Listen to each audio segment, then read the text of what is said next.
A woman sits in a dead car in an empty parking lot in Boston at 2 in the morning. Snow's building on the windshield. The heater's broken. She's got no coat because it's wrapped around the 3-year-old sleeping in the back seat. Small fingers curled around a stuffed bear with one ear missing. Breathing slowly, trusting completely. The woman's name is Vivienne, and in her lap, there's a black leather briefcase that doesn't belong to her. She found it an hour ago behind a dumpster. There was blood on the ground next to it. Not a lot, but enough. Inside, $85,000 in cash, a loaded gun, and something else. Something small. Something she doesn't understand yet, but someone out there would kill to get back. Her stomach's empty. Her daughter hasn't eaten since noon. One choice and their suffering ends tonight. Nobody saw her. Nobody would ever know. She looks at the money. Then she looks at her daughter in the mirror. She closes the briefcase. Not to keep it, to return it. Her mother once told her, "Vivienne, hunger won't kill you, but losing who you are will." Some things are heavier than hunger, but what she doesn't know, what she can't possibly know, is that across Boston, in a glass tower overlooking the harbor, a man's already awake, already quiet, already dangerous. His name is Grayson Mercer, and he doesn't lose things. He takes them back. Hit like if you're already hooked. Share this with someone who needs it tonight. And subscribe because I promise you, you're not ready for where this goes. Now let's go back to the night that broke her. Vivienne Cross was 28 years old, but her eyes were far older than that number. They had seen too many things no one at 28 should ever have to carry. Too many doors slammed shut, too many backs turned on her, too many mornings when the city of Boston woke up, loud, busy, and utterly indifferent to the fact that she and her daughter had nowhere to go. But it hadn't always been that way. 5 years earlier, Vivienne was 23, studying in a nursing program at a community college in Portland, Maine. She wasn't the best student in her class, but she was the hardest working one.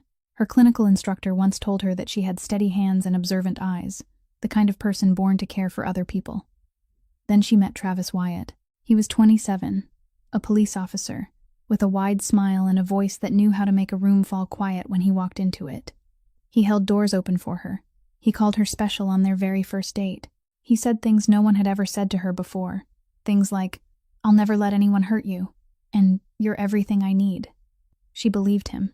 She believed him because she wanted to, because her mother was gravely ill at the time and she was lonely, and he appeared at the exact moment when she needed someone beside her most. They were married after 4 months, so quickly that her friends didn't even have time to say anything. So quickly that by the time they wanted to speak, it was already too late. Travis wanted the wedding fast. Later, she understood why. Because control has to begin with ownership. 2 months after the wedding, she found out she was pregnant. Travis told her to quit school. It wasn't a suggestion, it was a demand. "You don't need a degree. You have me." So she quit. She had only 1 semester left before graduation. 1 semester. She carried that with her like an unhealed cut through all the years that followed.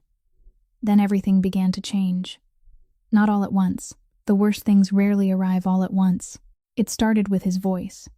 Travis didn't like the way she spoke to store clerks. Travis didn't like her wearing that shirt outside. Travis didn't like her talking to her mother on the phone for too long. Then the voice became the pounding of a fist on the table. The pounding on the table became a fist driving into the wall beside her head. And the wall beside her head became her. The first time he hit her, she was 7 months pregnant. Her belly was full and heavy. Her legs were swollen. Dinner was 15 minutes late because her back hurt too badly for her to stand. He knocked the plate onto the floor, grabbed her by the hair, yanked her head back, and said in a very calm voice, "Don't ever make me wait." She didn't tell anyone. She didn't know who she could tell. Her friends were gone from her life. Her mother was in the hospital. And Travis was a police officer, the man everyone in the neighborhood called the nice guy. No one would believe her. She knew that before she ever tried.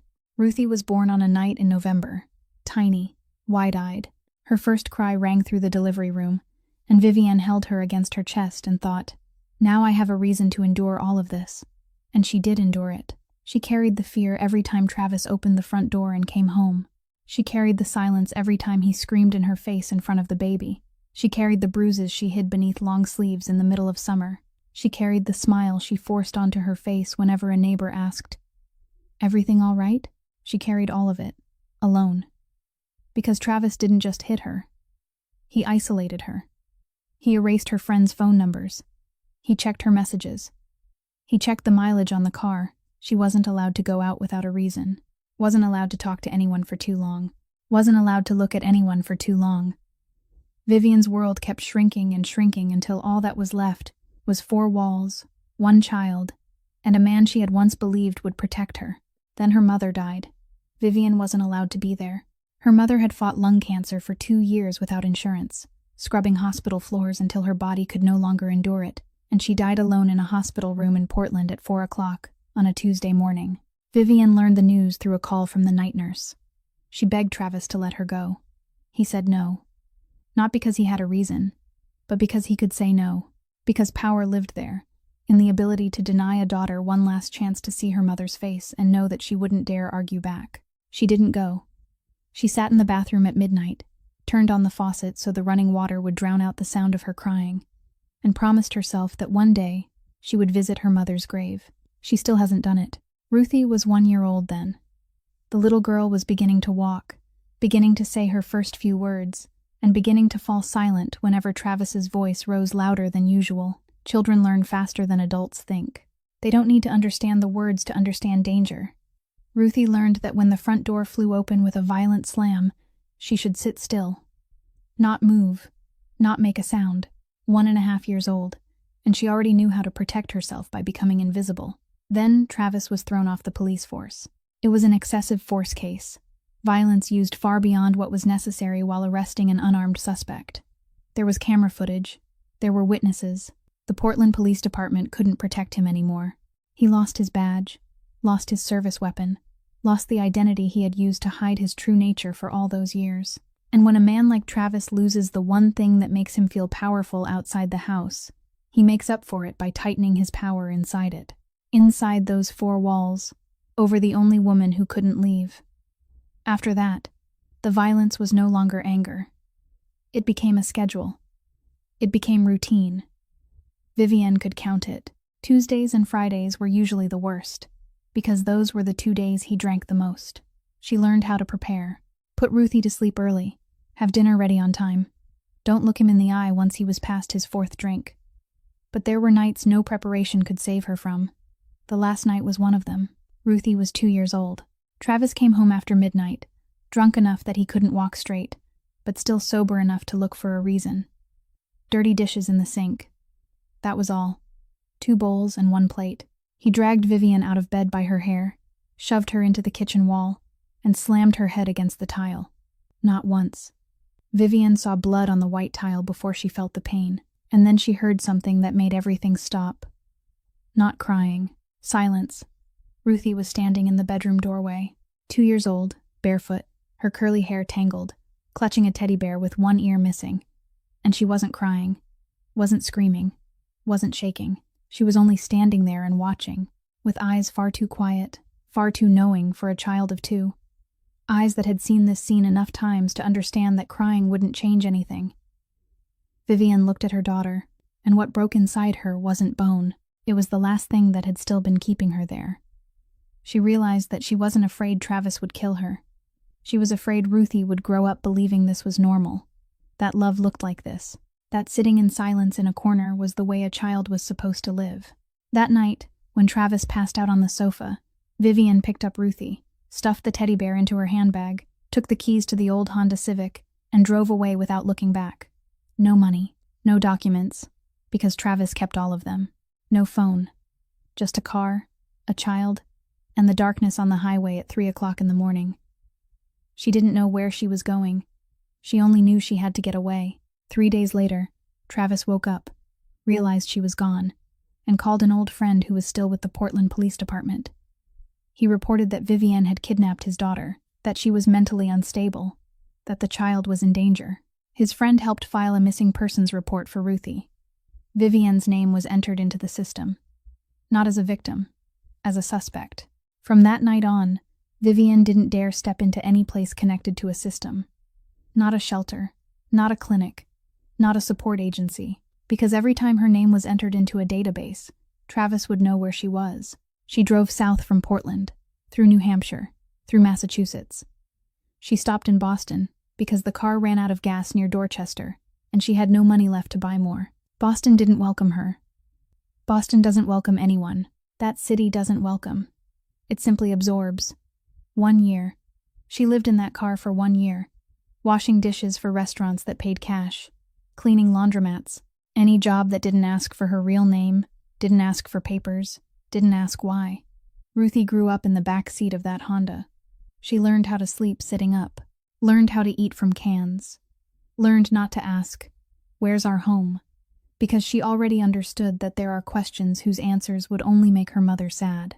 That night, the night she found the briefcase, Vivienne had parked in the rear lot of the Stop and Shop on Adams Street in Dorchester since 9 o'clock in the evening. This was one of the parking lots she had memorized after a year of living on the road. The supermarket closed at 10 o'clock. The last employees left at 10:30. And around 1 o'clock, when the lot was completely empty and the city had fallen into a deep silence, she would go out back to where the large dumpsters stood beside the warehouse door and search, not for trash, for food, bread that expired that very day, yogurt cups with dented lids, fruit bruised in places the store could no longer sell. She had learned the pattern. Tuesdays and Fridays were the days they cleared the shelves. That night was Friday. Ruthie was asleep in the back seat. Vivienne locked the car, checked the mirror twice, then walked quickly toward the back of the supermarket. Wind off the harbor cut through the 2 thin layers of clothing on her body. The ground was covered in a fresh layer of snow, light but thick enough for every footstep to leave a mark. She reached the first dumpster, lifted the lid, black plastic bags, the smell of old food, nothing usable. The second dumpster was the same. She moved to the third one, the farthest away, near the back corner wall of the loading area, where the streetlight didn't quite reach, and that was when she saw it. Not inside the dumpster, on the ground beside it, as if someone had thrown it down or dropped it in a hurry. A black leather briefcase. She almost walked past it. She was tired. Her back had been aching since morning because she had slept sitting up for 3 nights in a row. But then she looked down and saw something else on the snow. A dark stain spread across the white ground. Not much, but she knew what blood looked like. She had seen her own blood on white tile enough times to recognize it. She stood still for 10 seconds, listening. Wind. The sound of cars far away on the main road. No one. She bent down and picked up the briefcase. Heavy. Real leather. Metal clasp. The kind of case she had never touched in her life. She carried it back to the car, locked the doors, checked that Ruthie was still sleeping. Then she opened it. The first thing she saw was money. Stacks of $100 bills, neatly bundled, wrapped in rubber bands. She didn't count it right away. She didn't need to count to know it was more than anything she had ever held in her hands. More than a year's rent. More than the tuition for the 1 nursing semester she had never been allowed to finish. Beneath the money was a gun. A Beretta, black, cold. She didn't know much about guns, but she knew enough to recognize that it was loaded, because Travis used to keep guns in the house, and she had learned how to check while he slept, just to know whether it was dangerous for Ruthie. Beside the gun was a small black USB drive, with no label, and in the side compartment, a watch. Expensive. She could tell that from the weight of it and the way the light caught on the face. She turned it over. On the back were 3 letters engraved deep into the metal. M.M.H. She didn't know what they meant, but she knew the owner of this briefcase wasn't an ordinary man. Ordinary men didn't carry $85,000 in cash with a loaded gun, and that blood out there wasn't from an accident. She sat in the car for a long time. Her hand rested on the stacks of money. She could feel the thickness of it beneath her fingers. $85,000.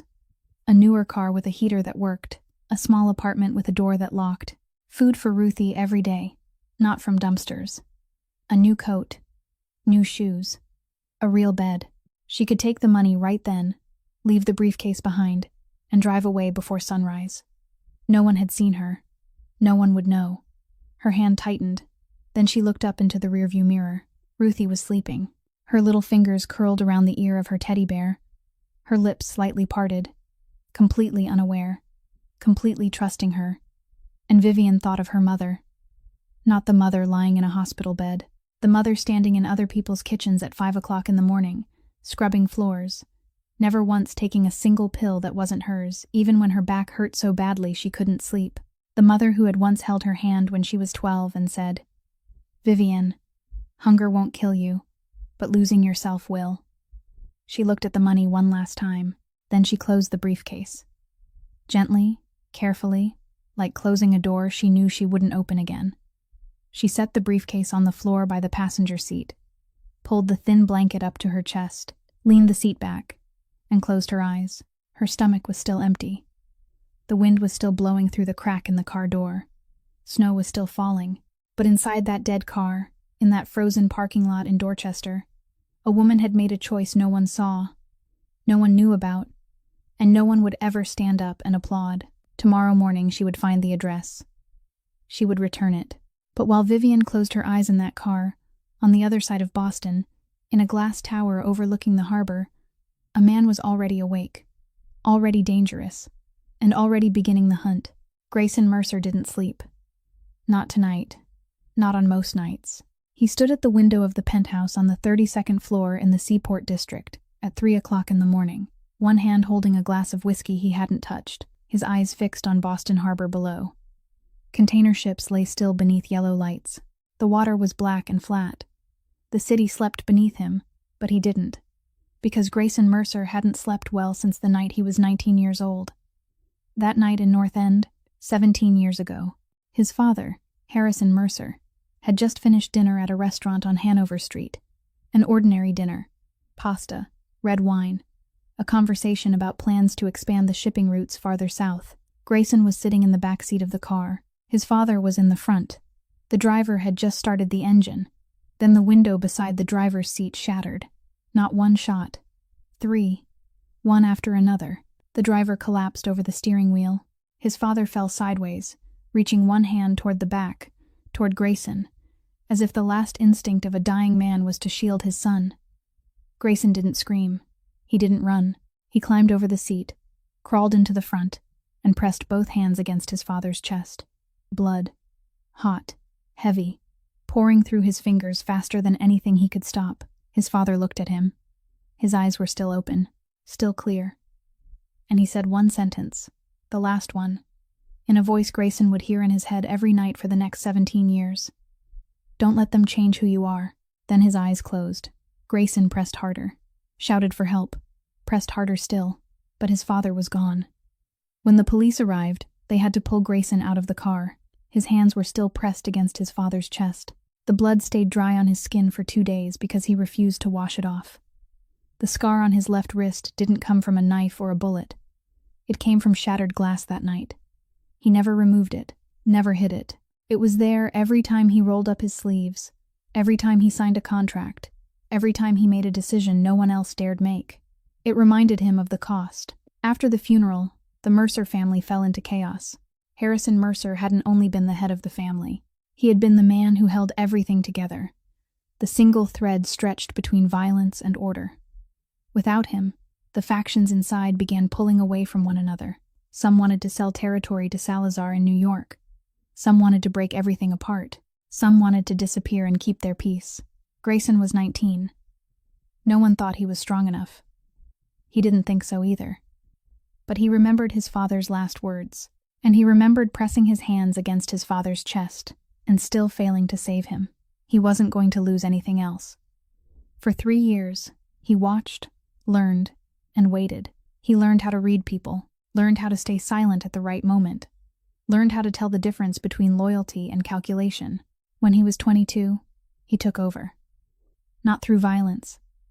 Through a meeting that lasted 7 hours in the basement beneath the old restaurant in North End, the place where his father had eaten his last meal. Grayson sat at the head of the table, said little, listened more. And by the time it ended, everyone in that room understood that Harrison Mercer's son wasn't a copy of his father. He was a more dangerous version. Because his father had ruled through respect, Grayson ruled through precision. 14 years later, the Mercer family was no longer the crude, violent organization his father had left behind. Grayson turned it into Mercer Maritime Holdings. Legitimate on the outside. Logistics, maritime shipping, port real estate. Inside, control of the entire shipping corridor from Boston to New York. Everything moving through the port passed through his hands, and anything that should never appear on paper never did. He wasn't a good man. He had never claimed to be a good man, but he had a boundary. One single boundary, non-negotiable, without exception, never to be crossed. No women, no children. His father had taught him that not with words, but through the way he lived. Harrison Mercer had once thrown one of his own men out of the family in the middle of the night because the man beat his wife. He had once stopped a deal worth $2 million after discovering that a business partner was using child labor at a southern port. His father believed that power without limits wasn't power at all. It was the loss of control. Grayson held on to that. Anyone who violated it, he dealt with personally. He didn't hand it off to someone else. Didn't work through intermediaries. It was the only principle in Grayson Mercer's world that functioned like morality. And tonight, standing before the window at 3 o'clock in the morning, cold whiskey in his hand, he wasn't thinking about money or territory or power. He was thinking about the briefcase lying somewhere out there in the dark city, and about the thing inside it that had the power to destroy everything his father had died to build. That briefcase wasn't just money and a gun. If that had been all it was, Grayson wouldn't have been standing awake at 3 o'clock in the morning. Money can be replaced. A gun can be replaced. But the USB drive inside that briefcase couldn't. 8 months earlier, Grayson had started noticing numbers that didn't match.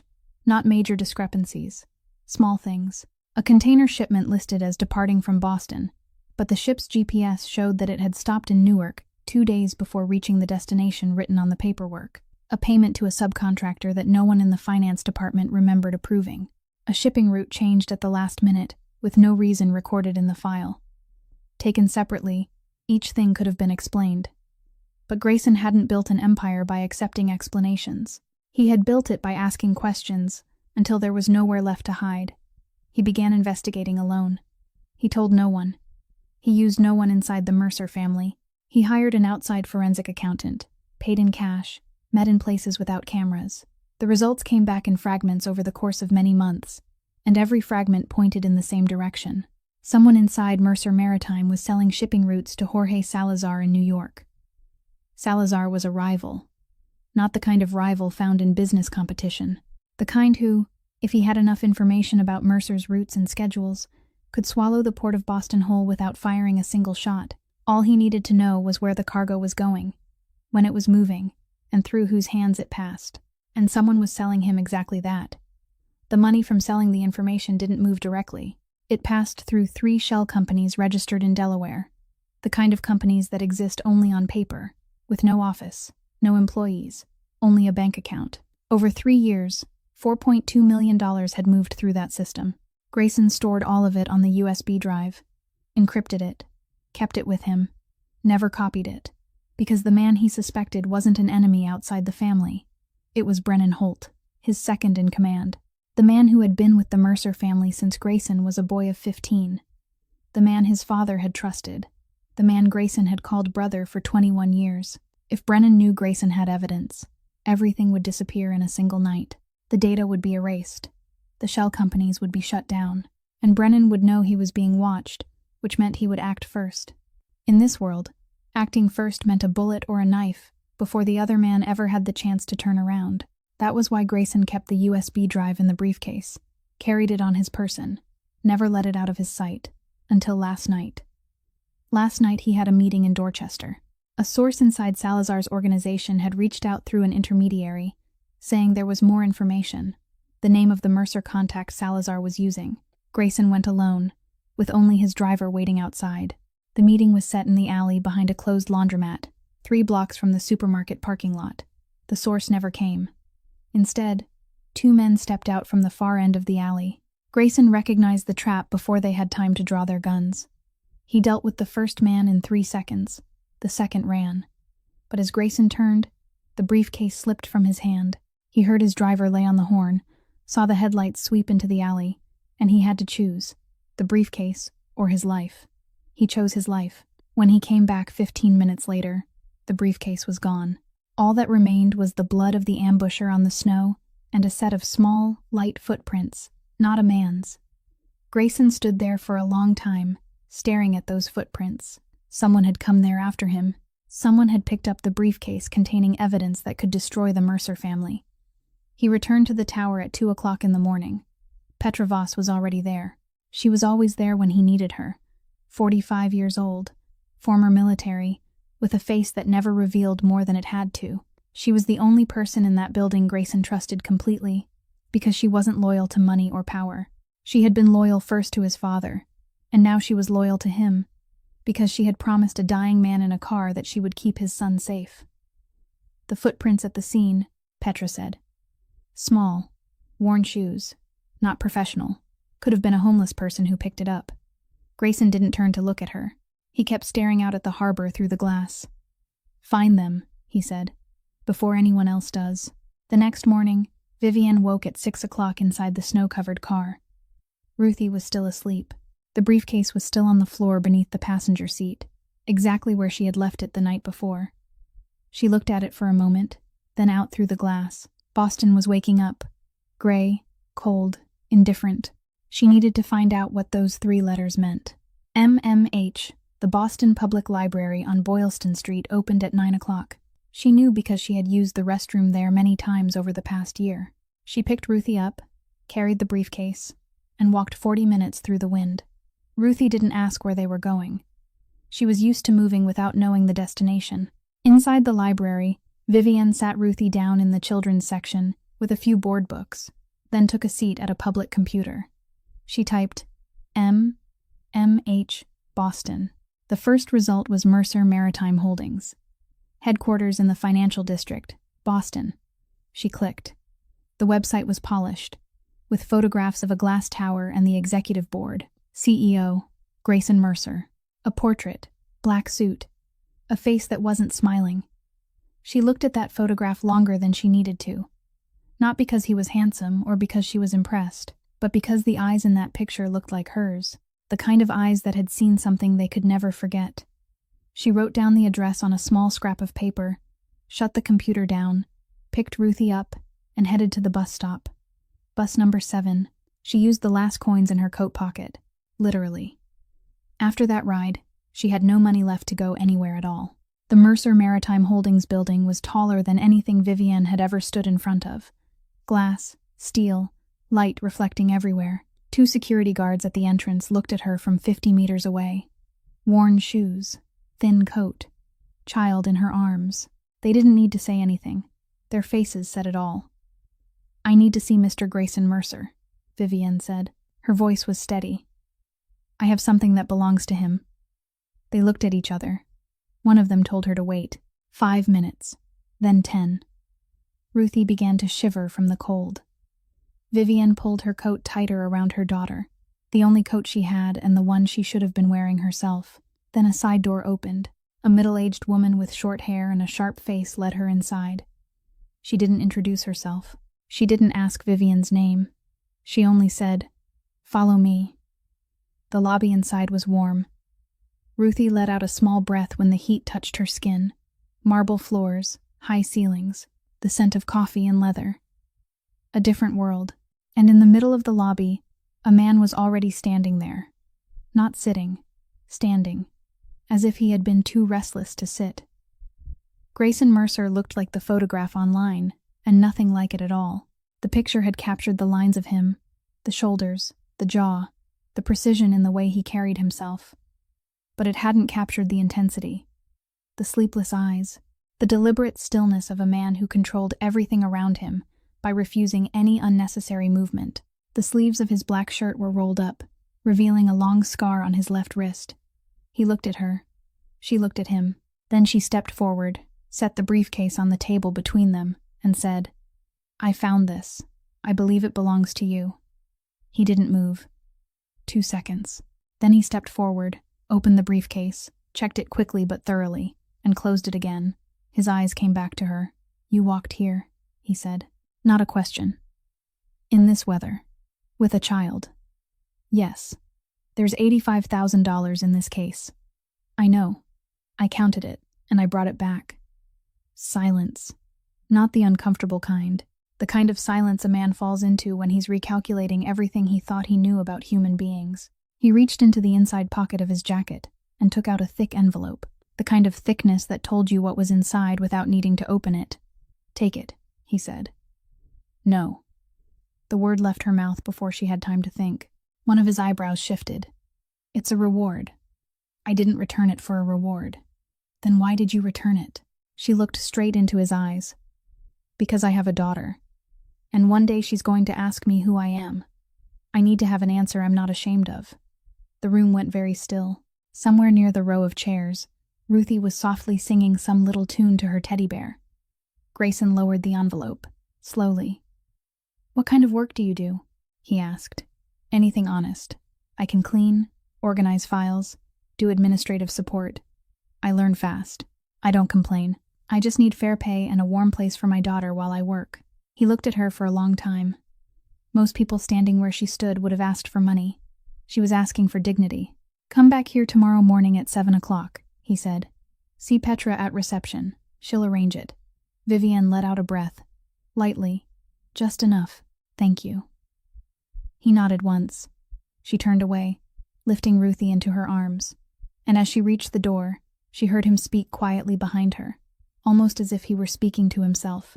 You took a bus here to return $85,000. She stopped at the door without turning back. My mother went farther than that every day just to feed us, she said softly. This is nothing. She carried Ruthie outside, into the Boston cold, and for the first time in a year, she felt that cold wasn't swallowing her whole. Comment right now, if you were in her position, holding $85,000 in cash, with a hungry daughter, no home, and no one knowing, would you return it? Honestly, I want to know. But she thought returning the briefcase was the end of the story. It was only the beginning, because someone inside that building had seen her on the security cameras, had heard her name, and had decided that a homeless woman who knew where the briefcase had been knew far too much to be left in peace. The next morning, Vivienne arrived at Mercer Maritime Holdings at 6:45, 15 minutes early. She had learned that showing up early was the only thing in life that cost nothing and still carried value. Ruthie in her arms, the one-eared teddy bear in the little girl's hand, the two of them stood before the glass tower in the gray light of a January morning in Boston. Yesterday, she had walked into this place like someone searching for directions. Today, she walked in like someone beginning again. It was a different feeling. Heavier, because beginning again meant there was now something to lose. The morning lobby was nothing like it had been before. Employees moved quickly. Access cards flashed one after another. The air smelled of coffee, and the sharp sound of heels struck against the stone floor. Everything was clean, precise, and purposeful. Vivienne looked down at her shoes. The soles were worn thin, the toes scuffed, wet with snow. She looked at her clothes. 2 thin layers she had washed in the sink of a public restroom the night before and hung over the car door to dry overnight. This was the best she had. She lifted her head and stepped toward the reception desk. Petra Voss was already standing there, the same woman who had led her inside the day before. This morning she wore a dark gray suit jacket, her short hair neat, her face carrying no expression beyond efficiency. She handed Vivienne a plastic badge with a quickly taken photograph and a name printed beneath it. No handshake. No welcome. Administrative support. 3rd floor. Report to Mr. Fenwick. She held out the badge without looking Vivienne in the eye. Then she looked at Ruthie. And for one very brief moment, so brief that anyone not paying attention would have missed it, something softer moved across her face. Follow me, Petra said. She led the two of them down a hallway on the ground floor, past the storage area, to a door at the very end. Inside was a small room, warm and clean, in a plain, unadorned way. A soft rug covered the floor. A few old but well-kept toys were arranged neatly on a low shelf. There was a small table with crayons and paper, and an older woman with silver hair pinned up high and a round face was sitting in an armchair reading a book. She looked up when the door opened, and her smile was the warmest thing Vivienne had felt anywhere in this building. This is Mrs. Calloway, Petra said. She'll watch Ruthie during work hours. Mrs. Calloway rose to her feet without hurry and bent down to Ruthie's eye level. Hello, sweetheart. What's your name? Ruthie looked at her. Looked at her mother. Looked back at the woman. Ruthie, she said softly. Ruthie. What a beautiful name. Would you like to see how many crayons we have in here? Ruthie didn't answer at once. She turned and looked back at Vivienne, with the same eyes Vivienne had seen hundreds of times over the past year. Eyes that asked without asking. Will you be here? Will you come back? Is this safe? Vivienne knelt down, She took Ruthie's 2 small hands in her own. "Mom's right upstairs. I promise." Ruthie studied her mother for a long moment. A 3-year-old face, but eyes older than that by far. Then she nodded.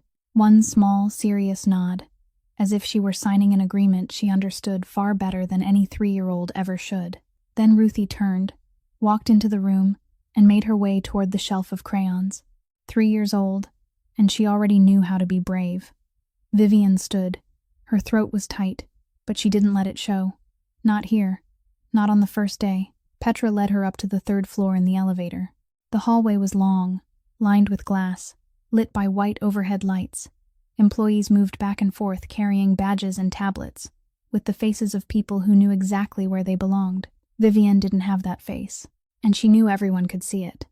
Mr. Fenwick stood at the end of the hall in front of a door with no nameplate. He was about 55, thin, straight-backed, with the face of a man who had managed paperwork for 30 years and believed paperwork mattered more than people. He looked Vivian up and down without bothering to hide that he was evaluating her, and the result of that evaluation was clearly not a generous one. File sorting. Records inventory. Nothing else. Don't touch anything except what you're instructed to handle. Yes, sir.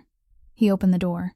The records room lay behind it, and the moment Vivian stepped inside, she understood why no one wanted to work there. The room was long, narrow, windowless, with fluorescent lights flickering in the far corner. Metal shelves stretched from floor to ceiling, crammed with file boxes, cardboard cartons, and briefcases stacked in no order any ordinary person could have recognized. Dust lay over the boxes on the highest shelves, the smell of old paper and air trapped too long in one place. 3 years of records left unsorted, maybe more. Vivian stood there, taking in the room. Then she removed her thin outer layer, hung it over the back of the only chair in the room, and began to work. From the left corner, first shelf, first box, she didn't need anyone to tell her where to start. She was used to finding order for herself in the middle of chaos. She had been doing that for a year inside a dead Honda in Dorchester. Rumors spread faster than the elevators in that building. Before noon on her first day, the entire 3rd floor knew. Before the end of the 2nd day, the whole building knew. The woman the boss had personally hired. From the street, without an interview, without human resources, without any of the procedures everyone else had to go through. Vivian heard all of it, not because they hid it, but because they didn't bother to. The whispers in the coffee area stopped when she walked past, then started again the moment she was gone. The looks in the elevator dropped to her shoes and then shifted away. The way people edged a little farther off when she sat down at a lunch table in the canteen. Not obvious, but obvious enough. She said nothing. She came early, stayed late, and worked. On the afternoon of the 3rd day, 2 women appeared in the doorway of the records room. One had brown hair, careful makeup, and a cup of coffee in her hand that she wasn't drinking, only holding so she'd have something to do. The other was blonde, with a wide smile, the kind of smile that had teeth but no warmth. "So you're the one," the brunette said. Vivian looked up from the stack of files. "The one Mr. Mercer hired personally." The blonde laughed, the kind of laugh that wasn't really laughter.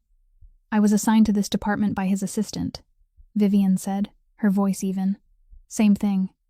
The brunette looked her up and down, slowly, measuring. "You do know people are going to talk, right? People talk when they don't have anything more useful to do." Vivian replied.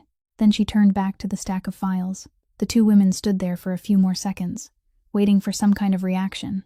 A crack, some anger, some confusion they could carry away and repeat to someone else. But Vivian gave them nothing. They left. She let out a breath, slowly, then kept working.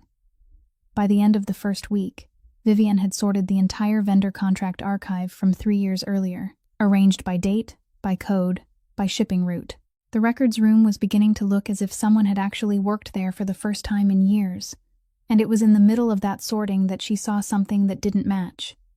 3 shipping manifests, the same container number, but 3 different destinations listed across 3 separate sets of documents. The first set said Boston to Savannah. The second set showed that same container from Boston to Newark. The third set, with that same container number, said Boston to Charleston. The declared weight didn't match either. The first set said 12 tons. The second said 18 tons. The third said 14. The same container couldn't weigh 3 different amounts and travel to 3 different destinations. Vivienne didn't know what it meant. She didn't understand logistics or maritime shipping or anything else that happened outside this records room. But she knew how to count. And she knew when numbers were lying. She took out the small notebook she always carried, the one she had used all through the past year, to write down everything. Cash paid work schedules, expiration dates on food at the supermarket, how much money was left in her pocket. And she wrote it down. Container number, date, destination, weight, all 3 sets. She didn't report it to anyone. Not yet. She just wrote it down and kept working. She had lived long enough in a world where no one protected her to know that when you find something that isn't right, you don't shout.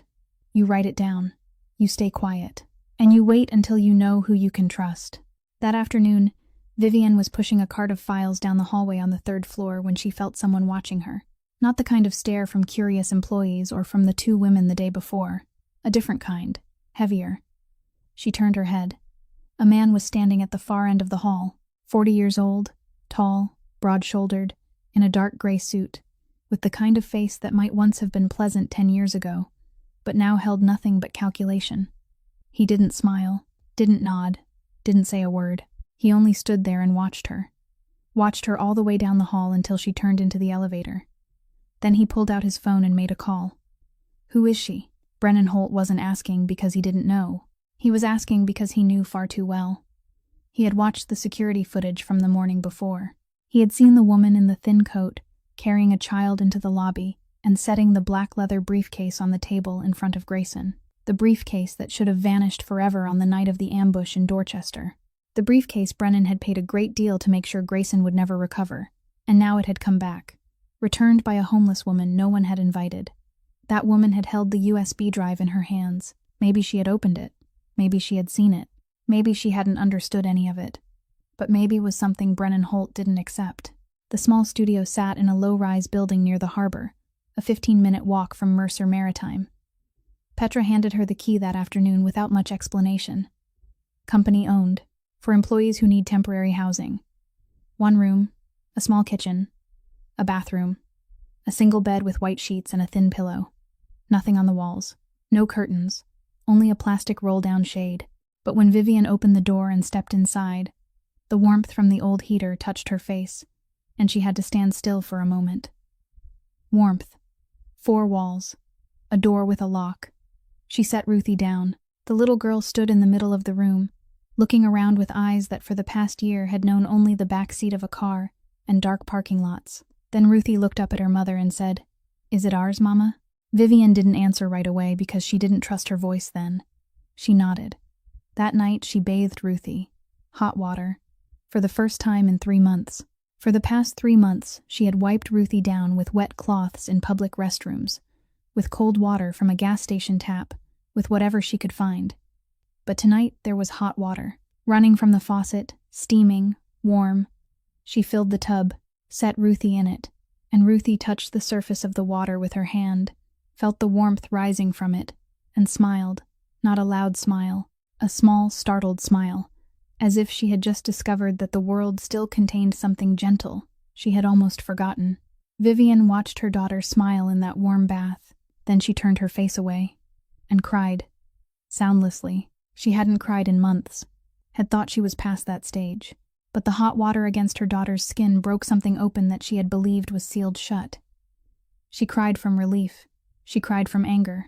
She cried because a 3-year-old child was smiling at being bathed in warm water, and that should have been ordinary, but for them it felt like a miracle. She wiped her eyes before Ruthie turned to look at her. Wipe them clean. Done. She lifted Ruthie out, dried her off, dressed her in clean pajamas that Mrs. Calloway had quietly slipped into her bag that afternoon, and laid her on the bed. Ruthie fell asleep within 2 minutes, on a real bed, under a real blanket, in a room with 4 walls and a door that locked. The one-eared teddy bear was tucked between her chin and chest. Vivienne sat on the floor beside the bed, her back against the wall, and watched her sleep for a long time. On the other side of the city, on the 32nd floor of the Seaport Tower, Grayson Mercer sat before the security monitors in his private office at 10 o'clock that night. He hadn't intended to watch the records room camera. He was reviewing the 3rd floor access logs because Petra had mentioned unusual activity on the archive terminal. But when he opened the footage, he saw the recording from that afternoon. Vivian sat between stacks of files, one hand turning pages, the other writing in the small notebook. She stopped, flipped back and forth between two sheets, compared them, turned to a third page, then she wrote something down very quickly, closed the notebook, and went back to work as if nothing had happened. Grayson rewound it, watched it again. She had seen something, and she had written it down without telling anyone. Petra stood behind him, watching the screen with him. "She found something we missed for months," Petra said. Her voice was flat, but there was something underneath it, almost impressed, almost cautious. Grayson said nothing. He watched Vivian on the screen, the woman in 2 thin layers of clothing sitting in the dusty records room, turning files with the same hands that 2 days earlier had been digging through dumpsters for food. He didn't shut the camera off. He had no intention beyond looking, but he didn't turn it off. And maybe that, more than anything, was what said the most. Outside the window, Boston lay still in the cold night. Harbor lights flickered across the black water. 2 people at opposite ends of the city, one sleeping on the floor beside her daughter, one staring at a screen he couldn't bring himself to turn off, and neither of them yet knew that what was coming would be larger than anything either of them could face alone. No one survives alone. The 3rd week began normally. Vivian arrived at 6:45, as she did every day.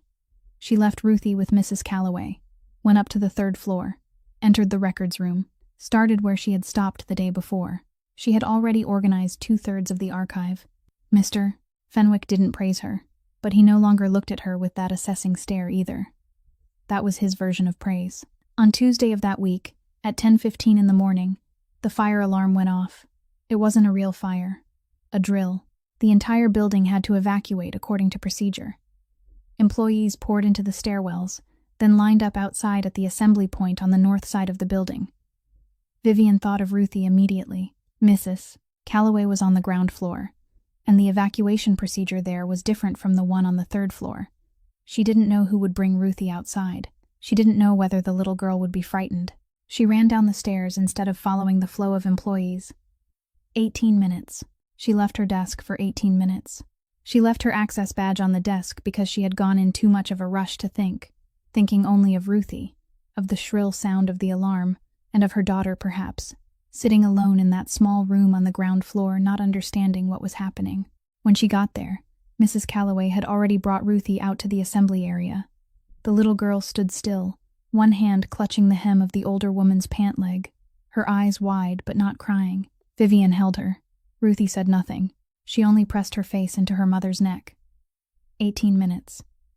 She left her desk for 18 minutes, and no one noticed anything unusual during those 18 minutes. 2 days later, Brennan Holt summoned her to a conference room on the 3rd floor. When she stepped inside, Brennan was already seated at the head of the table. Beside him sat Mr. Fenwick and another man Vivian didn't recognize, probably from internal security. On the table was a printed sheet. Brennan didn't invite her to sit. "We have a problem," he said. He slid the paper toward her. Vivian looked down. A list of files, internal financial records, confidential shipping routes, details of acquisition contracts not yet made public. Beside each file was an access timestamp, from 10:17 to 10:32 on Tuesday morning, and the terminal name, Archive Room, Floor 3, the place where she worked, alone. These files were accessed without authorization, Brennan said. His voice was flat, controlled, the kind of voice that belonged to a man who had decided on the conclusion before the conversation even began. "These are confidential council-level documents, information related to acquisitions and mergers. They aren't within the scope of your work." "I was assigned to sort vendor contracts," Vivian said. "Mr. Fenwick gave me access for that." "Mr. Fenwick gave you access to vendor records, not confidential council documents." "I didn't access those files." Brennan looked at her, the kind of look she had seen before. Not from him, from Travis. The look of a man who had already decided she was guilty and was only waiting for her to confirm it by falling apart. "Your access badge was logged at that terminal during that time window," he said. "In our line of work, unauthorized access to documents like these." He stopped, not because he hadn't finished the thought, but because he wanted the silence to do the work for him. The consequences aren't the corporate kind. Vivian heard the threat beneath the sentence. She wasn't stupid.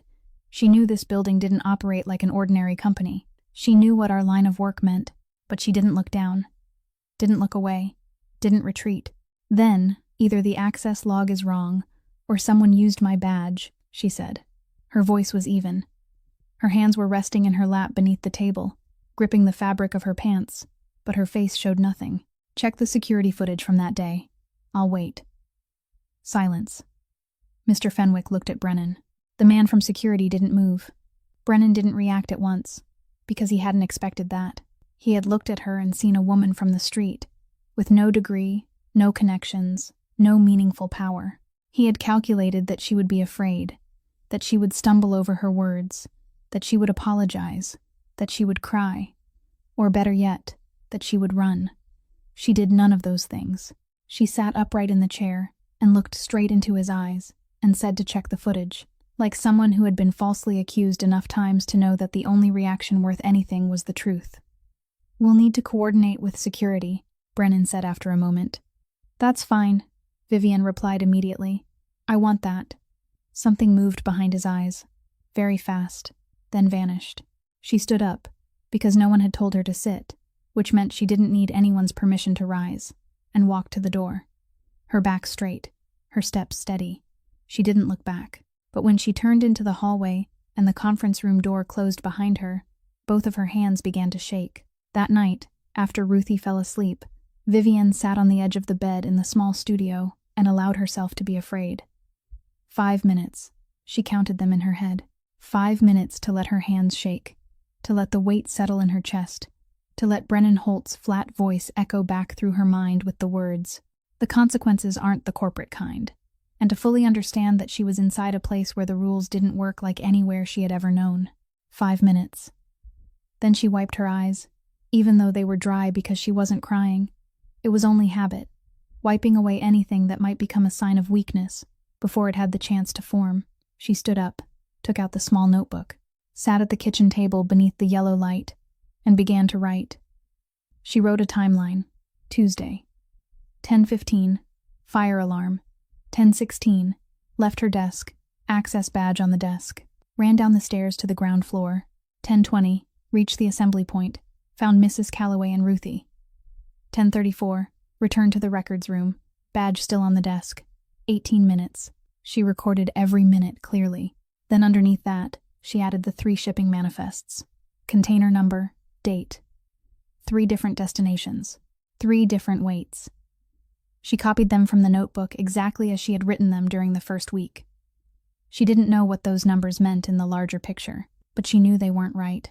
And she knew that if someone was framing her because she knew too much, then what she knew belonged in the hands of the right person, instead of disappearing with her. She wrote until 1 in the morning. Read it over twice, folded it, slipped it into an envelope. The next morning, she arrived earlier than usual. 6:30. Petra Voss was already at the reception desk. She was always there before anyone else in the building, as if she had nowhere else to be, or didn't want anywhere else at all. Vivian placed the envelope on the counter in front of her. This is a detailed statement of my movements on the day of the fire drill, minute by minute, along with some notes on irregular records I found while sorting the archive. Petra looked at the envelope, looked at Vivian. No one asked you to submit a statement. I know. Petra picked up the envelope. Her expression shifted, just slightly, the kind of shift that would have been easy to miss if you weren't looking closely, like the first time she had looked at Ruthie. Almost cautious, almost respectful.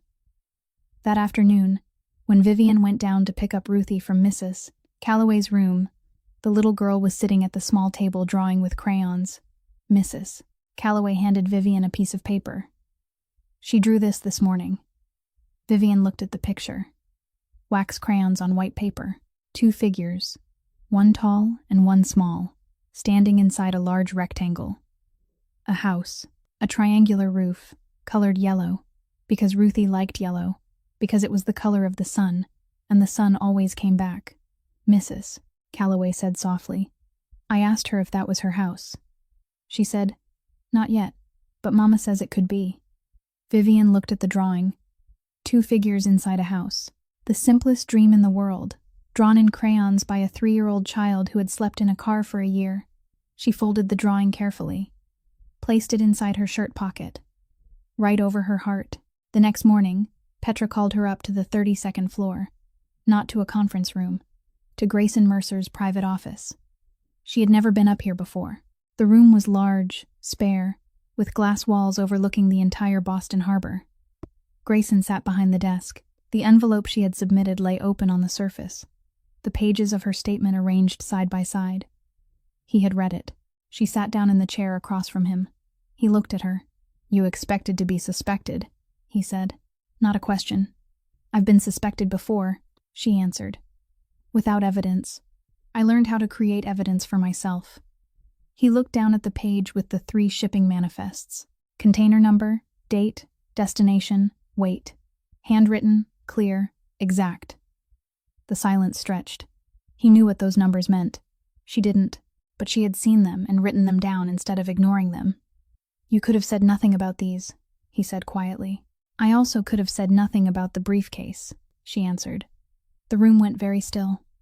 He looked at her, and she looked back, and for the second time since they had met in the ground floor lobby, something moved between them without words. It wasn't romance. Not yet. It was recognition. It was a man accustomed to no one telling him the truth. Seeing a woman who didn't know any other way to live, except by telling it. "I need you to trust me," he said, "for the next 48 hours. Can you do that?" She looked at the man who had given her daughter a warm place to sleep, who had given her a job, who had listened when everyone else heard. Only silence. "Yes," she said. Margot Ellison arrived on a Thursday afternoon. No warning. No appointment. She walked into the main lobby the way someone walks into her own living room, her steps even, her back straight, dressed in white from head to toe, the kind of white only people who never have to worry about laundry dare to wear. She was 33 years old, the only daughter of the Ellison family in Philadelphia, one of Mercer's oldest allies. Whatever existed between her and Grayson was never called by any official word. Not fiancé, not lover. It was an arrangement both families understood without anyone ever putting it on paper. The ring she wore was on her right hand, not her left, because even symbols had to keep the proper distance. The employees in the lobby recognized her immediately. A few nodded. Petra came to meet her at the reception desk, exchanged a few brief words, then led her to the elevator. Vivienne was passing through the second-floor lobby at that moment, carrying a stack of files she needed to bring from the archive to accounting. She didn't know who Margot was, but Margot knew who she was, because as Petra led Margot past, Petra paused for half a second to nod in greeting to Vivienne. Only half a second. But Margot saw it, and she noted it. Vivienne didn't think any more about it. She kept going up to the 3rd floor, dropped off the files, and returned to the records room. But when she walked through the 2nd-floor hallway later that afternoon, Margot was standing by the window at the far end of the corridor, alone, as if she had been waiting. "You're Vivienne." Not a question. Vivienne stopped. "Yes." Margot turned to look at her. Intelligent eyes, cold, but not cruel. There was none of the hostility Vivienne had already grown used to from the 2 women during the first week. This was something else, more precise. "It won't last," Margot said. Her voice was light, almost without malice, carrying only certainty. His attention. Vivienne looked at her. "I'm not a project, aren't you?" Margot tilted her head. "Because he doesn't look at employees the way he looks at you." Silence stretched between them. Vivienne didn't know what to say, because she didn't know how Grayson looked at her. She had never looked back long enough to find out. "I'm not threatening you," Margot said, and for the first time, the certainty in her voice cracked slightly. "I'm telling you what I see. Because when his attention shifts, and it will shift, you'll have nothing to go back to. Make sure you're building something real before that happens." She turned and walked away down the hallway. The sound of her heels struck the stone floor in a measured rhythm. Vivienne stood there for a moment. Then she kept walking, because she didn't have time to stand still. That afternoon, Vivienne was kept in the records room later than usual. Mr. Fenwick told her to finish sorting one more batch of files before the end of the day. By the time she got downstairs to Mrs. Calloway's room, it was closed. Mrs. Calloway was no longer there. Vivienne stared at the closed door, and everything inside her went cold. She turned back toward the lobby, moved quickly, almost ran, and then she saw Ruthie. In the ground floor lobby, sitting on the large leather sofa, her feet not touching the floor, the one-eared teddy bear in her lap. eating a sandwich. Beside her, at the far end of the sofa, sat Grayson Mercer. He wasn't looking at Ruthie. He was reading a file in his hands. But the sandwich had been cut into small triangles, the way people cut them for children. The kind of cut an adult has to think about before making, has to pause and choose to slice diagonally instead of straight across, because children can hold triangles more easily. Vivienne stood at the entrance to the lobby, looked at her daughter, sitting beside the most powerful man in that building, eating a triangle sandwich, her legs swinging. She was hungry, Grayson said without looking up. Thank you. She told me the bear's name is Captain. Yes. She said her favorite color is yellow because that's the color of the sun, and the sun always comes back. Vivienne didn't say anything. Her throat tightened. She also said her mother sings to her every night, even when she's tired. Vivienne looked at her daughter, peanut butter at the corner of her mouth, bright eyes, and she asked softly, "She talked to you?" Because Ruthie hardly talked to anyone, not to Mrs. Calloway beyond a few words, not to the employees, not to other children, if there were any. The little girl kept her silence the way other people carried shields. Ever since she was 2. She did, Grayson answered. He looked up for the first time, and in that moment, Vivienne saw something on his face she couldn't name. It wasn't love. Too early for love. It was what comes before love. It was the realization that a 3-year-old child who stayed silent with the entire world had chosen to speak to him, and he didn't know what to do with that. At the same time, 3 floors above them, Brennan Holt sat in his private office reading the results of the background check he had ordered to be run on the name Vivienne Cross. There wasn't much. No active bank account. No fixed address. No formal employment record in the past 3 years. But there was one thing. A missing persons report for a child named Ruth Ann Wyatt, 3 years old. Reporting party. Travis Wyatt, former police officer in Portland, Maine. Person accused of kidnapping. Vivienne Cross Wyatt. Brennan read it twice. Then he smiled. For the first time in weeks, he picked up the phone and called a number in Portland. Not the police. A personal number belonging to Travis Wyatt. "Mr. Wyatt," Brennan said, his voice as calm as if he were calling to confirm an appointment. "I think I know where your wife and daughter are." The 48 hours Grayson had asked Vivienne to trust him weren't meant for waiting. They were meant for acting without being seen. Immediately after that meeting with Vivienne in his office, he handed the USB drive to an outside IT firm he had used for years. No connection to Mercer Maritime. No connection to anyone in the building. A team of digital forensics specialists in Cambridge, paid in cash, met in places without cameras. The kind of people he only called when he needed answers. No one else was allowed to know the questions to. The results came back in 18 hours, and every page pointed to the same man. Brennan Holt had been selling Mercer Maritime's shipping routes to Jorge Salazar in New York for 3 years. Not a few routes. The entire primary schedule. Departure times, destination ports, container codes, ship names, even details about shipments that never appeared on the official books. Everything Salazar needed to know exactly when Mercer was weakest, when cargo was moving through, when the port was empty. The payments for that information flowed through 3 shell companies registered in Delaware. Empty companies, no offices, no employees, only bank accounts and digital signatures.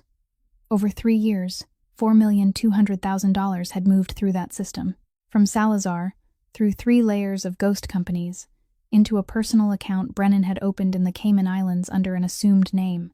But that wasn't all. The USB drive also contained communication logs, encrypted messages between Brennan and a contact on Salazar's side.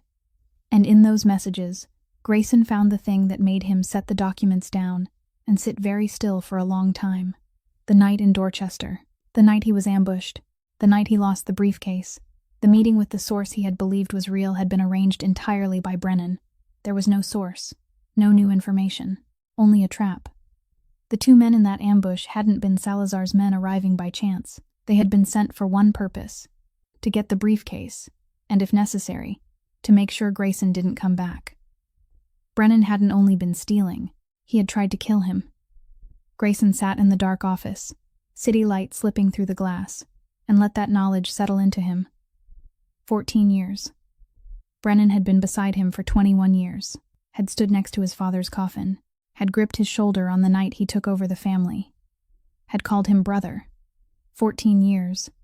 And all of it had been calculation. He opened the next section of the IT report. Terminal access logs. Vivienne's access card had been cloned on the very day of the fire drill. The cloning device had been linked to a visitor pass, the kind of single-use guest badge signed out by Brennan Holt's personal assistant. The 18 minutes Vivienne left her desk to go get Ruthie. 18 minutes was enough for someone to take her badge, copy it, and put it back before she returned.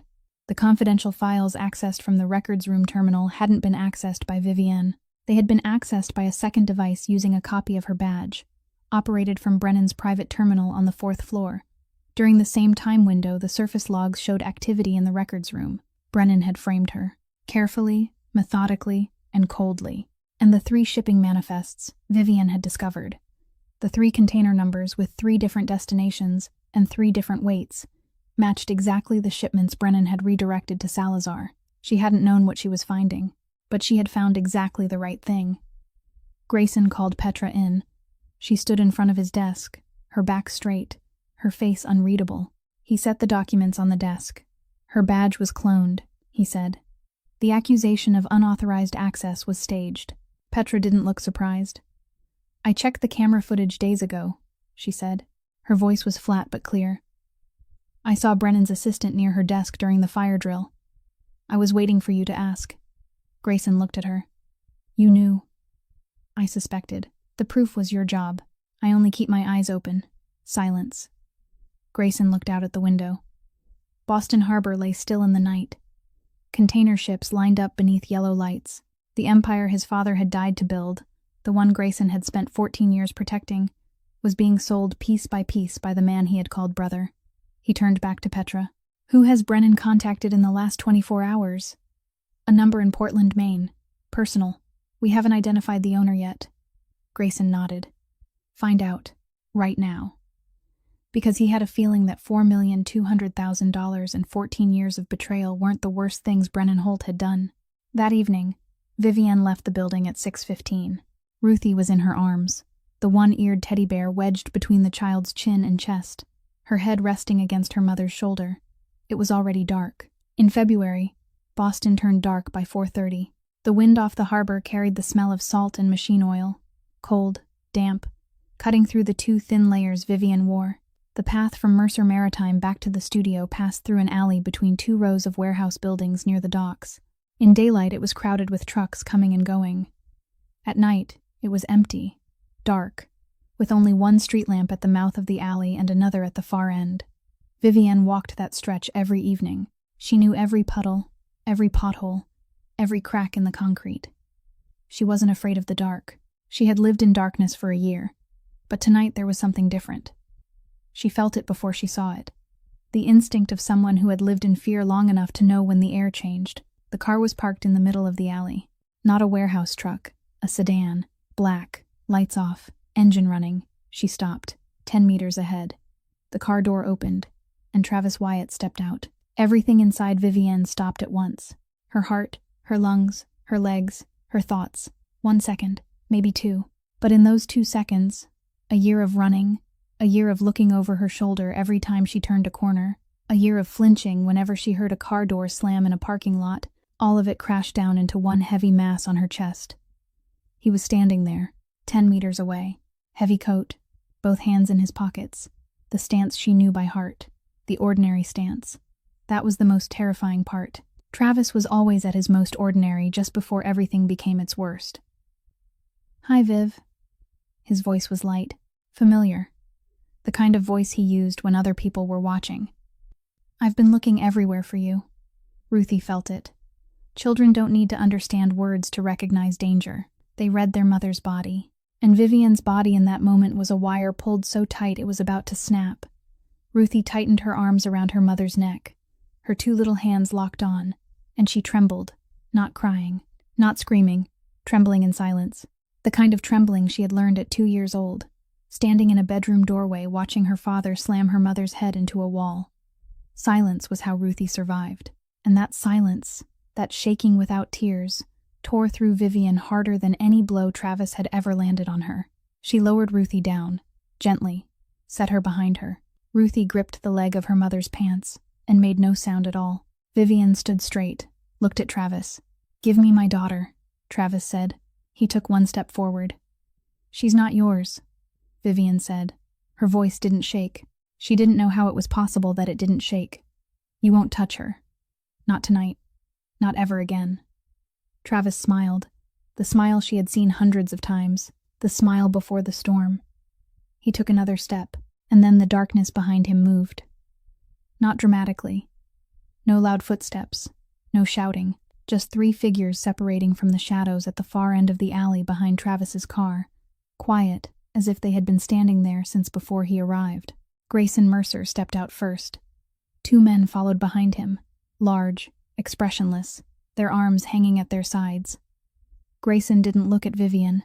He looked at Travis, and Travis turned around. The old police instinct recognized it immediately. Not the face. The type of man. The kind of man who, when he stands motionless in a dark alley with 2 others behind him, tells you that whatever you do next will decide whether you leave that alley walking or not.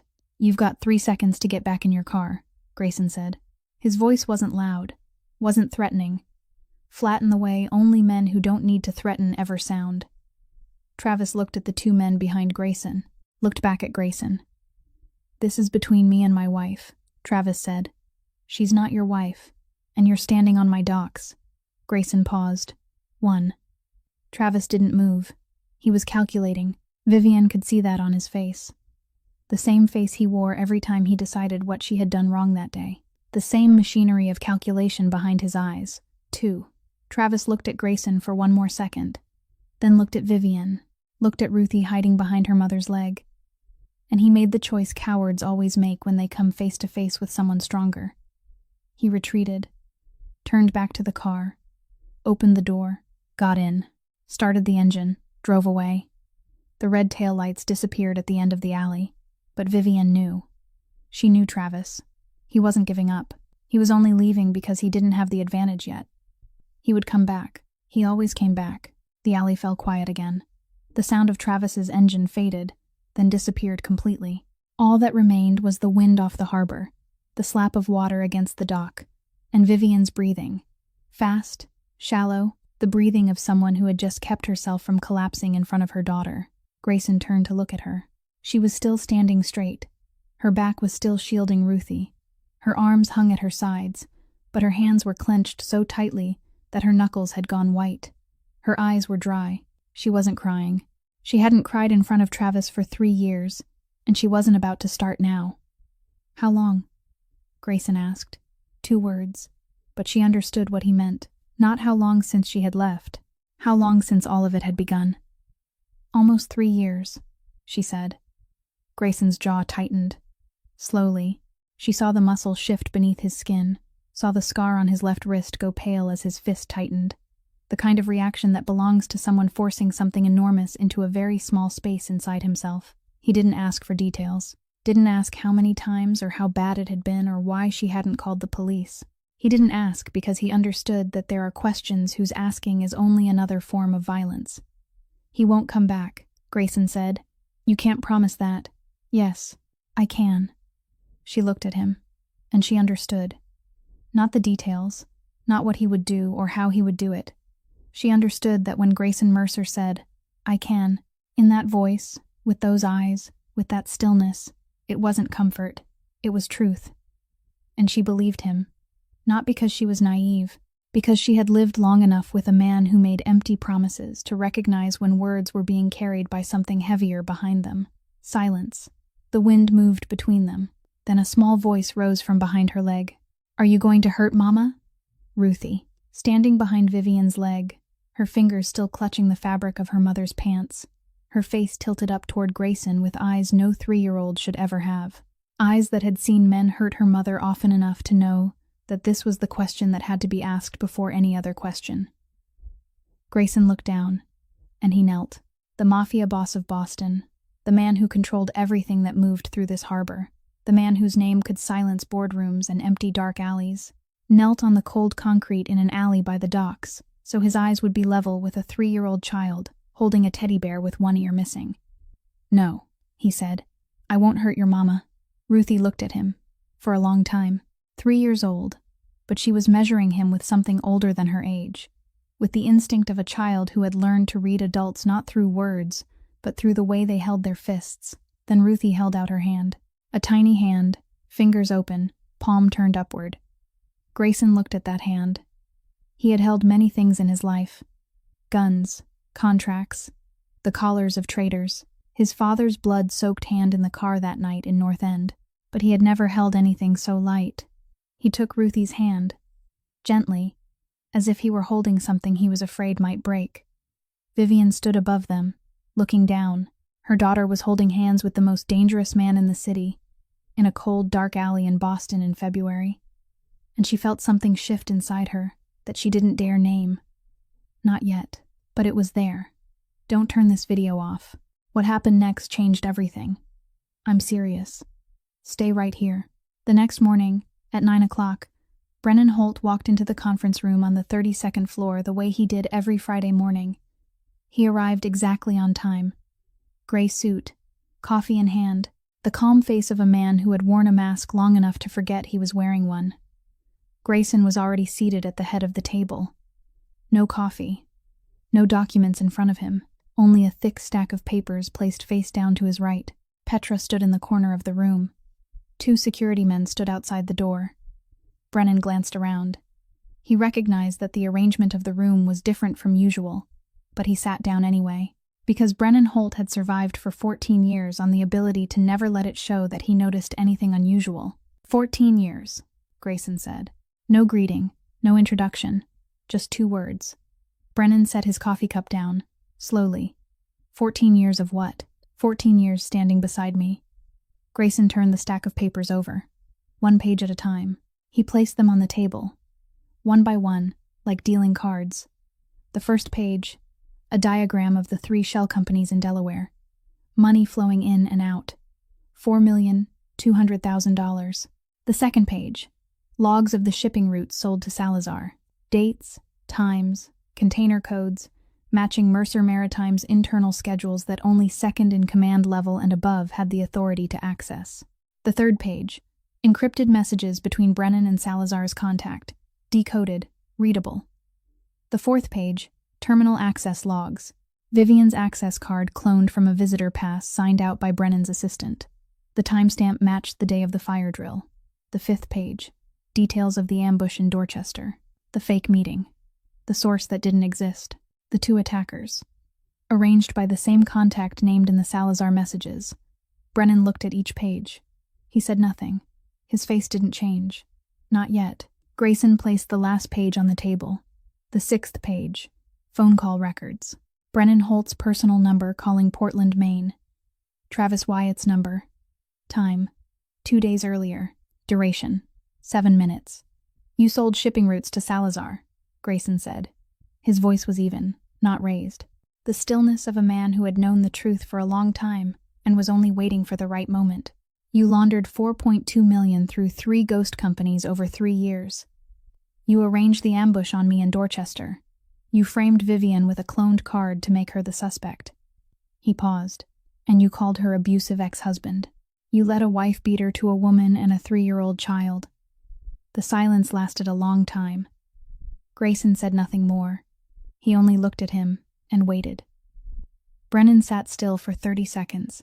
40. Then the mask fell, not a collapse. A removal, slow, like taking off a suit jacket after a long day. The face underneath wasn't the face of a frightened man.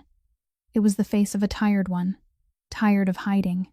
You don't understand, Brennan said, his voice rougher now. Truer. The price of standing next to a man like you. The inheritance, the counsel, the name. Everything belongs to you because you were born with the right last name. I've been here 21 years. I built half of what you call yours, and I'm still only second in command. Still only the man standing behind. I built what I have, Grayson said. And my father died so I could build it. Your father chose you, Brennan said. He always chose you. I was there first. I was better. But I didn't have the name. Grayson looked at him. So you sold me to Salazar. I took what I deserved. You led an abuser to a woman and a child. Brennan didn't answer that question, because there was no answer to it that wouldn't turn him into something even he didn't want to look at. Outside in the hallway, Through the slightly open door, Vivian stood with her back against the wall. She hadn't meant to listen. She had been on her way to the records room when she heard Brennan's voice carry out. She stopped, and she heard everything. Brennan saw her through the gap in the door. His eyes rested on her for a moment. Not hatred anymore, something closer to exhaustion. "You should have taken the money and left," he said to her. Vivian looked straight into his eyes. "And you should have been honest 14 years ago. We both would have been somewhere else by now." Grayson looked at Petra. "Call the FBI," he said. "Financial Crimes Division. Hand over everything." Petra nodded and stepped out. Brennan remained seated. The two security men entered. He didn't resist, didn't run, didn't beg. He only stood, fastened the button of his suit jacket out of a habit built over 21 years, and walked out between the two guards without looking back. That same day, Petra contacted Grayson's private attorney. The domestic abuse file was sent to the FBI, along with evidence that Travis Wyatt had filed a false report and a fraudulent missing persons report with the help of an old friend in the Portland Police Department. Travis was arrested at a motel in Providence, Rhode Island, on his way back to Boston. The warrant for Vivian was canceled. Her name was removed from the system. For the first time in 1 year, Vivian Cross was no longer a suspect in any database. She sat alone in the records room after hearing the news. Not happy. Not relieved right away. She only sat there and felt the weight she had carried for a full year suddenly lifted off her shoulders. And she didn't know what standing upright without it was supposed to look like. Margot Ellison left the next morning. There was no confrontation, no tears, no angry phone call at midnight. She appeared in the lobby at 9 o'clock that morning, wearing a cream-colored coat, her hair neat, pulling a small suitcase behind her, the kind of suitcase people carry when they know they won't be coming back, but don't want to turn leaving into an event. She stopped at the reception desk, said a few brief words to Petra. Then she removed the ring from her right hand. The ring she had worn for 2 years on her right hand instead of her left, because even symbols required the proper distance, and placed it on the counter. Gently, she didn't throw it, didn't shove it forward. She placed it there, as if setting down an answer she had thought through very carefully. Petra looked at the ring, looked up. Margot had already turned away. She walked out the door, stepped into the gray light of a Boston morning, and was gone before noon. There was no press release, no social media post, only the quiet departure of a woman who had looked directly at the situation, measured it with clear eyes, and made a choice about what she could and couldn't live with. There is a kind of courage in that not everyone recognizes. That afternoon, Grayson found Vivian in the staff lounge on the 3rd floor. She was standing by the window, looking out at Boston Harbor. Container ships moved slowly across the gray water. Cranes turned. The city stretched behind them, indifferent and alive at the same time, the way Boston had always lived, not caring who came and who left, only continuing. Grayson stepped inside. No suit jacket, none of the measured composure of the conference room. He looked like a man who had stayed awake all night, making heavy decisions, and had come here now to rest, if only for a moment, from the weight of them. He stood beside her at the window. For a long time, neither of them spoke. Boston moved beneath them. "Brennan's been turned over," he said at last. "The FBI moved quickly. We're beginning a full internal audit." He paused. "Your job is confirmed, officially. A position in operations oversight, if you want it." "I do." Silence. Then he spoke again, slowly, as if every word was heavy, and he was choosing carefully. "My father built all of this from nothing. He used to say loyalty wasn't a tactic. It was the foundation. That without it, everything else was just territory." He let out a breath. "After he died, I told myself I was living by that. I convinced myself I was doing it right. Then I watched the person closest to me sell me out for 3 years, and I didn't see it." He turned to look at her. And then a woman with nothing, absolutely nothing, walked through the snow to return something that wasn't hers. He paused. "You reminded me what the foundation was supposed to look like." Vivian looked at him. "I didn't do that for you," she said softly. "I know," he answered. "That's why it matters." Silence moved between them, gently this time, not heavily. "Ruthie asked me this morning if we're staying," Vivian said. Her voice was softer now. "She asked if this is our home." "What did you tell her?" "I told her I'd see." He almost smiled. Almost. Not quite. but closer than anything she had ever seen on his face. Vivian looked out at the city below, the city that had taken her in with empty hands. The streets where she had learned that hunger could be survived, that dignity was a choice, and that love was something you protected even when it cost you. She turned back to look at him. "Home isn't a building," she said carefully. "It's the feeling that you've finally reached a place where telling the truth is safe." He looked at her for a long time. Then he said, "Then stay. Simple. Certain. Real." She nodded. And for the first time in a year, the weight she had been carrying changed. Not because someone had taken it away from her, but because at last someone was standing beside her and saying, "You don't have to carry it alone." The weeks passed. Then the months. Boston's winter gave way to spring. And spring carried with it something Vivian had forgotten the smell of. Warmth that didn't have to be begged for, didn't have to be searched for, only arrived, naturally, as if it had always belonged to this place. Ruthie discovered the backyard of the Harborside building, where an old maple tree had stood longer than any of the buildings around it. She gave it a name. She called it Henry. No one knew why Henry, but Ruthie said in a very serious voice that the tree looked like a Henry, and no one dared argue with a 3-year-old once she had made up her mind. Every afternoon, Ruthie brought Vivian little leaves like gifts and waited to be praised with the solemnity only a 3-year-old can carry. Vivian built her role in the company with the same care and precision she had used to restore order to the records room, quietly, without show, without asking for credit. She worked, and the work spoke for her. And between her and Grayson, everything grew the way real things grow, not in one dramatic moment, in 100 small ones. A conversation in the hallway that both of them meant to last 2 minutes, but stretched to 20, then 30, then neither of them could remember when it had stopped being an interruption and become the best part of the day.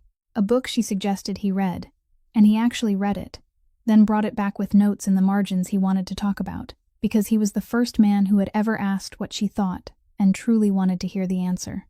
An evening in the yard behind the building, Ruthie asleep between them on an old bench, her head in Vivian's lap, her legs across Grayson's, and neither of them moved for an hour because they both knew there are moments that break if you shift too quickly. She was the first person who told him plainly when he was wrong and didn't want anything from him afterward. It wasn't perfect. He worked too much, and she told him so. She carried too much alone, and he told her so.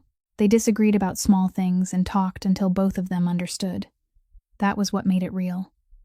The evening he told her he loved her, they were in the backyard. The first warm night of early summer in Boston, full of the sounds of the city doing what cities always do. He didn't build up the moment, didn't prepare it. He simply turned to her and said, "I love you. I'm saying it because I want to say it, not because the moment is right." She looked at him for a long time. "I love you too," she said. "I've been afraid of that for a while." "I know," he said. "So have I." And Ruthie, as if she had planned it in advance, called out from inside the house at that exact moment, "Mama?" They both laughed. Vivian stood and went inside to her daughter, her heart carrying more warmth than she had ever thought possible, and less fear than she had felt in years. People say that one honest choice can change an entire life. We don't believe that. Not when we're hungry. Not when we're cold. Not when we're sitting in a dead car in a frozen parking lot with everything we own in the back seat and a child trusting us with her whole little heart. In moments like that, honesty feels like a luxury. It feels like something people talk about from inside warm houses. But Vivian Cross sat in that car at 2 o'clock in the morning in the middle of a Boston winter and chose it. She didn't choose it because it was easy. She chose it because her mother's voice was still inside her, because her daughter was watching, even in her sleep. And that choice, that quiet, private choice no one saw, became the door everything else walked through. A job, a home, safety for her daughter, a love she had stopped believing existed, not because the world rewards goodness, but because goodness, when it's protected honestly, becomes the foundation beneath everything that lasts. If you're carrying something heavy right now, if the road feels long and the cold won't let up, and you're wondering whether dignity is worth the price it asks of you, I want you to know this. It is. Not immediately, not loudly, not in the way we imagine when we're desperate. But it is. Because the things built on honesty don't fall easily. May your honest choices find you. May they open doors you had stopped believing were there. May the right person see you exactly as you are, and may everything you've carried through the cold finally find its way home. If this story touched you in any way, I truly want to hear what you felt. How did this story strike you? Did it remind you of someone in your real life?